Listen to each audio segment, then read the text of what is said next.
Classmates and sorority sisters rallied around a Northern Kentucky student by the name of Kelly Schmall in her battle against stage 3 gastrointestinal cancer. In fact, this event that we were just showing you on your screen right there, it was called Kelly's Classic. It was put together to help raise money for her medical bills.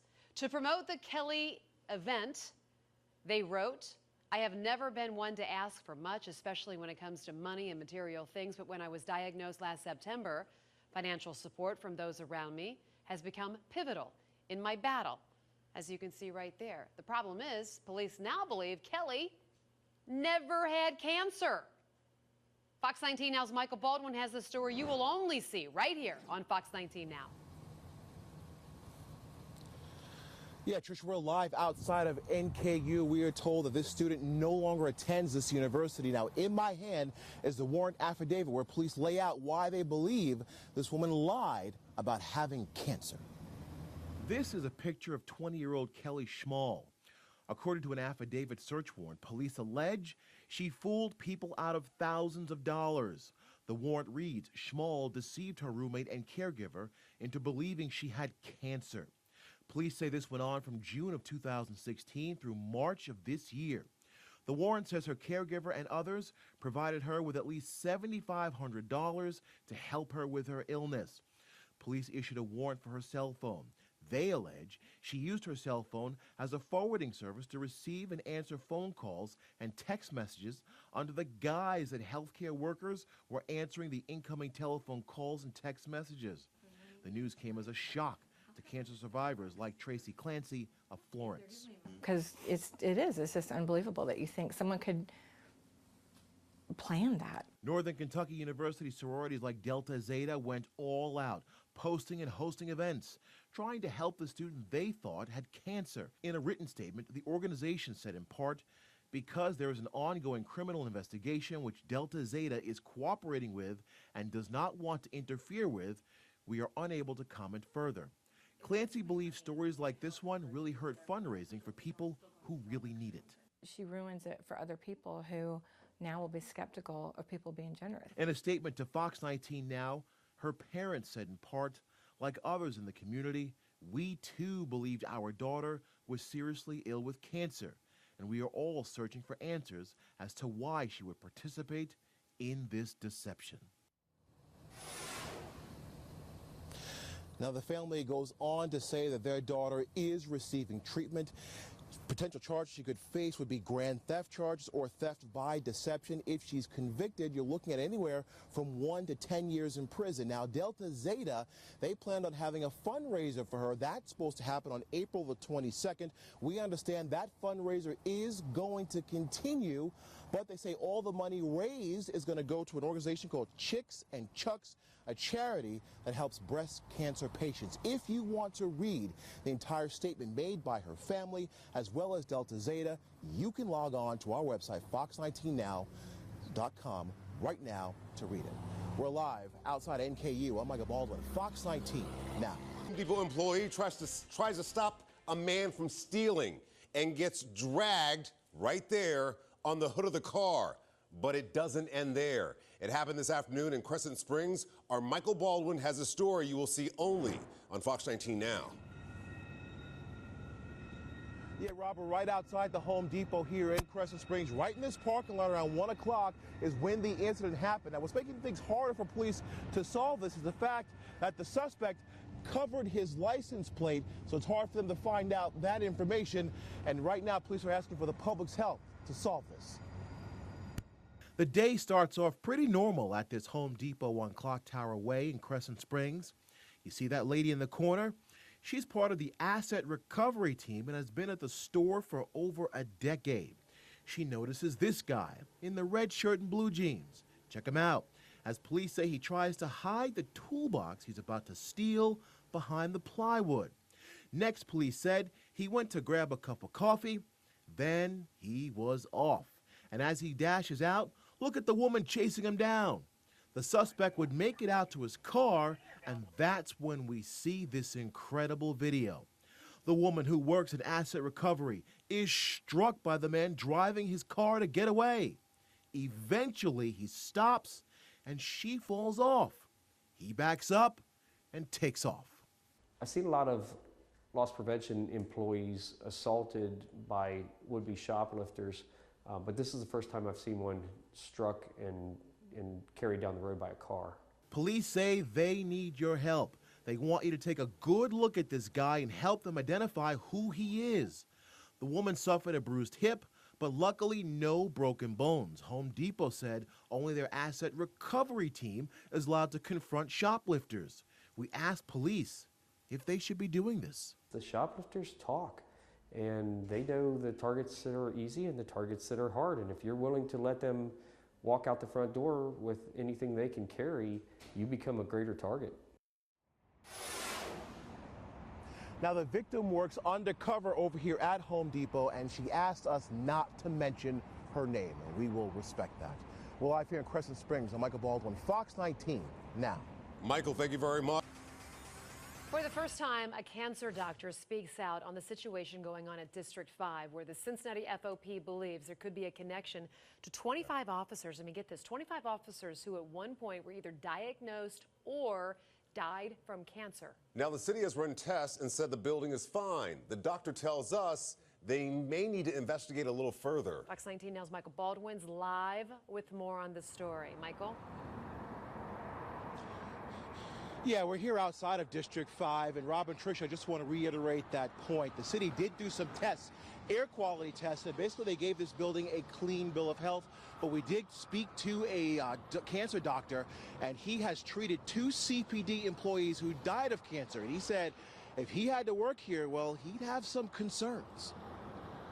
Even though, again, we may not necessarily be able to pinpoint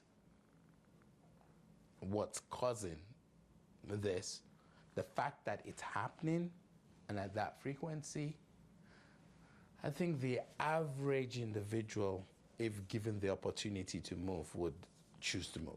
Dr. Olubenga Olakwiri is a cancer doctor and associate professor at UC's Cancer Institute. We talked to him about the 25 or so doctors the FOP tells us worked at District 5 in Cincinnati over the years and either died from cancer or have been diagnosed various forms of it. Could there be some environmental factor at play here that has predisposed them? Because they're obviously not genetically related. So this coincidence is, almost beyond us. Our previous reports have shown the air quality tests of the building have been done by the city, and nothing was out of the ordinary. The city will use an outside expert to test moisture that was found. Did our parents die? Did our parents get sick from being exposed, whatever that, for working for the city? Damon Edmonds and Kelly Mitchell now have questions of their own. Their mother, Cheryl Edmonds, worked at District 5 for 8 years and retired from the Cincinnati Police Department when she was diagnosed with pancreatic cancer. Something's going on. I don't believe that police officers, as long as my parents, also my parents, or other officers or people that worked in that building, they're all getting sick from something. I think families are justified with regards. I would get very worried if in this building 5 of my colleagues were diagnosed with one malignancy after the other.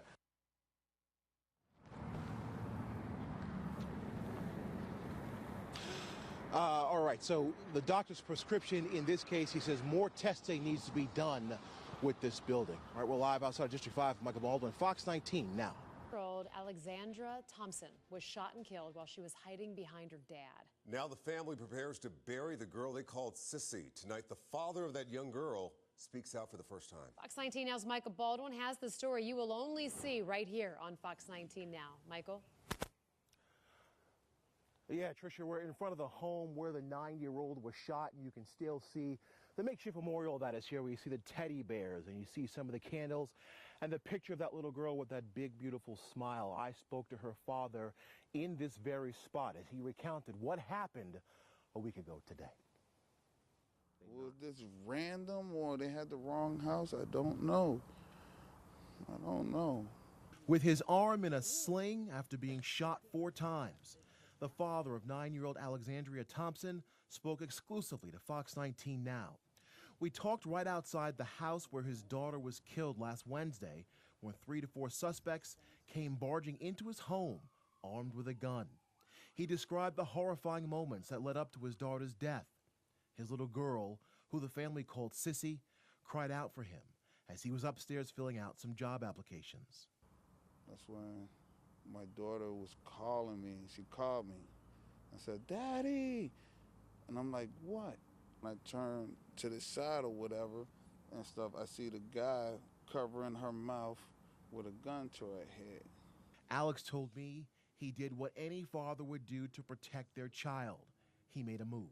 So I got up. I don't know what I was thinking. I got up and I went around the couch or whatever, and he like lined up and pointed the gun at me, and I guess that was my opportunity to grab the gun so my daughter could get away, and he just starts shooting crazy, and I'm trying to control the gun and get it out of his hand. I don't know how many shots was fired, but I know, I guess that's the one that went through my body. Hiding behind his body was Sissy.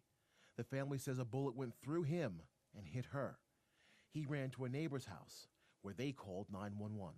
Burnett Avenue. I have a gunshot wound. Who was shot? The man who lives across the street from me. I'm like, "Go check on Sissy. Where's Sissy? Where's Sissy?" And then I guess that's when my daughter went up there to check on her. And that's when she said she was hit and stuff or whatever.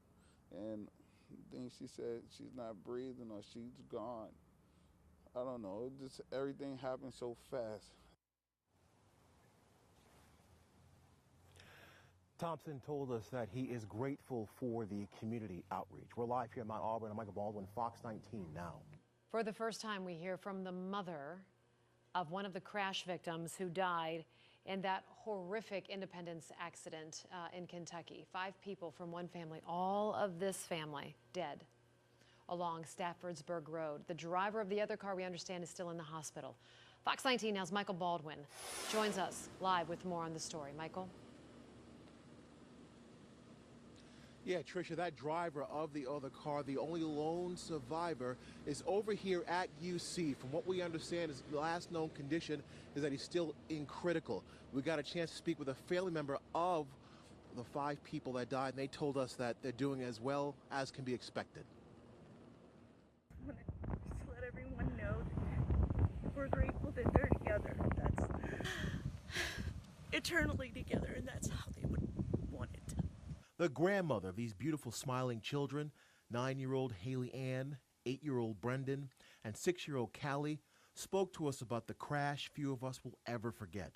From outside her home in Dry Ridge, Tina Morgan, the mother of 27-year-old Samantha Mohan, who was with her fiancé, 26-year-old Rodney Pollitt Jr. at the time of the accident, had the emotional courage to speak to us about her family that was killed along Staffordsburg Road Thursday in Independence. Beautiful people. Beautiful. A beautiful family. You couldn't find a more devoted mother and father than they were. It's still unclear what happened, but here's what we do know. Police tell us 57-year-old Daniel Grice was driving his Honda Pilot when he crossed the center line and struck the oncoming family of 5. Their relatives informed us they had just been at their kid's school earlier for a parent-teacher conference when they were headed to another family member's house moments before the accident.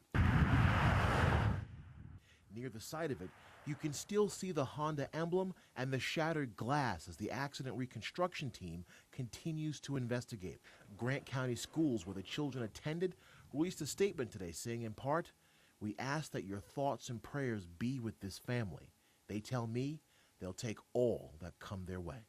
And thank you for all the prayers and condolences that everyone's sending. The family does appreciate it.